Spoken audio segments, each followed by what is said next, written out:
Hi class, welcome to week 6. Today we're going to be covering a little of the information in chapters 13 and 14, and I'm also going to go over the assignments due for this week. So before we get started with the information in chapter 13, I want to go over the assignments for this week. You're obviously going to have you're going to have to read chapters 13 and 14. So this week we're talking about health and careers in health and fitness, and then also in therapeutic exercise, which applies to most of you in this class. There's a few of you that it may not relate to a whole lot, but it's still good information to know. You're going to have a quiz on those chapters. And then you have your activity 3, which requires you to research the FIT principle, which is frequency, intensity, time, and type. So it's a way to break down how you're going to create a workout plan for different people, not just active people, but maybe also sedentary populations, depending on what career you choose. And the final thing that you will have to start doing this week is to start working on your critical assignment. Before I explain this activity 3, let me refer you back up here where I posted a few video links on making wise decisions. I think these would be good resources for you to look over as we come to the end of this class, and some of you may start looking at applying for new jobs or maybe internships, and it can be difficult to make a good decision, and sometimes we need some guidance. So I think these videos kind of give you a good little breakdown and some tips of how to make better decisions. So as it relates to activity 3, you're going to turn this in as a Microsoft Word or an Excel spreadsheet. I would recommend the Excel spreadsheet. It's a little bit easier to work with, and especially for some of you that have a lot of experience using Excel. You already know that it makes life a lot easier to organize. Let's say, for example, a workout plan in this example. So here's the example that I've attached to this assignment, and as you can see here, for this person, they've broken down 3 different types of exercise. So remember, there's frequency, intensity, time, and type. So type, this would be the type: aerobic, muscular strength, endurance, flexibility. And then time would be, for this example, 120 minutes for aerobic. Frequency would be the amount of days per week. So here, 3 to 5 days for muscular strength and endurance, 2 to 4 days, and then flexibility, 2 or more days. And intensity, in this example, it doesn't really show it, but for example, 3 sets of 10 reps. That's a prescription of, for example, for strengthening that would elicit hypertrophy, or close to strength, hypertrophy or strength. And usually at 10 reps, that's I would say about 60 to 70%, or 60 to 80% of your 1 repetition maximum. But if you look up intensity as it relates to exercising, you're going to notice that it's usually measured as a percentage of a 1 rep max, or let's say if it's aerobic, as a percentage of your maximal heart rate. So I would use that when implementing or when describing the intensity. So this is one example of how you can do it. And remember, this is only 1 week. In your assignment, you're supposed to detail 2 weeks of a workout plan. And that doesn't mean you have to use aerobic, muscular strength and endurance, and flexibility. But for example, the second scenario where it's a person who's just starting, I don't think it'd be wise just to have them do cardio and not include any type of strengthening. So you should have a variety of types of exercise. Doesn't mean you have to use all of these. Either way, if you have any questions about this assignment, let me know. I'll try to answer it as best as possible. I know some of you are pretty familiar with creating workout plans, whether it be for therapeutic exercises or for increasing fitness for some of your clients. But others, may not be used to this. So if you have questions, don't hesitate to contact me, and do it as soon as possible so you're not waiting till Sunday to try to get this done. So moving on to our chapter 13 here, I wanted to just talk about the different health and fitness careers that you can choose from. And I know some of you aren't really going into that field, but just so that you're aware of what is out there. And remember, this is under the sphere of professional practice centered in physical activity. So here we have a list of different things that that all of you have the potential to go into. And the reason I chose to start here and just to kind of point this out is because these careers weren't really that prevalent 50, 60 years ago. These are relatively new professions, or at least more relevant professions now.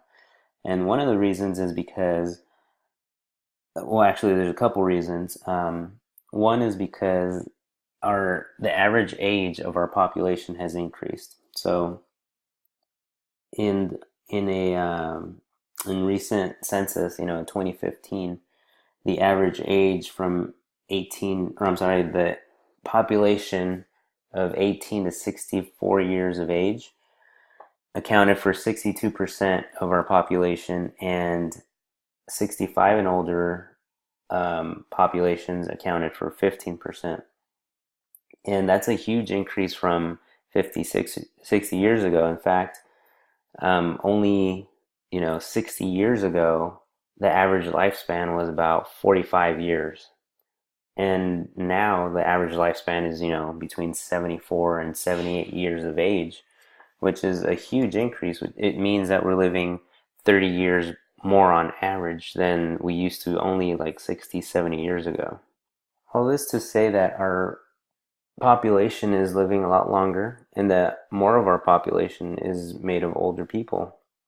We have a higher percentage of the population developing chronic diseases, not just because it's congenital, but because they're just living longer. We're developing, a lot more joint and muscle issues because, we're living longer. When people were only living up to 45, they didn't live long enough to experience so much osteoporosis and joint dysfunctions. And the other part of it is not just that we're living longer, is that our lifestyles are more sedentary. We have a lot more advanced technology, kind of what we were talking about a few weeks ago. So much that it's made life conducive to being sedentary. We don't have to walk everywhere. We don't have to toil our land just to get food. Everything is at our fingertips now. We have an app for pretty much everything, where you don't have to leave your house to get essential necessities. So when we talk about careers in health and fitness, what is the main goal? And this is a good slide to describe that. The core goal of these professions is to improve physical functioning and physical health of individuals and communities. And this improvement is based on a multifaceted view of health and fitness, including physical, intellectual, emotional, social, and spiritual dimensions. So essentially, it's not just about, looking better and just doing something as a short-term goal, but these professions are meant to improve people's overall life. Switching over to chapter 14, we look at the goals of therapeutic exercise professions. And here we see that it's to help people restore lost function or acquire skills and functions considered normal or expected. To put a finer point on that goal, here we have the focus, which is to help individuals who are experiencing physical dysfunction stemming from traumatic injury, congenital defects, or disease to regain the use of the affected body part or compensate for its disability. Here we have some examples of when therapeutic exercise is needed. And as you can see, we have this section of older populations. And as you can also see, there's a section for obese populations and just for general fitness. So I wanted to show you the overlap between, our health and fitness professions and also our therapeutic exercise professions, because it's all due to the way our population is changing. Um, the demographics of our population is dramatically different from what it was 100 years ago. And we have to be aware of that no matter um, what specific profession or uh, what career you choose within kinesiology and um, or in the health sciences. So just to kind of tie it all together,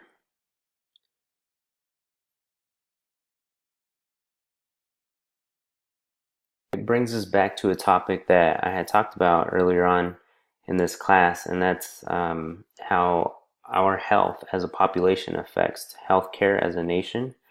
And everything that we do individually is going to affect the whole of our nation. And so if we are supposed to be leaders in the healthcare field, we have to be aware of this, regardless if we're a strength and conditioning coach or an athletic trainer or a physical therapist. We have to, I think we all have to chip in to make sure that the clients, our patients, our student athletes that we're treating, that we're also making sure that they're starting to live more productive and healthy lives.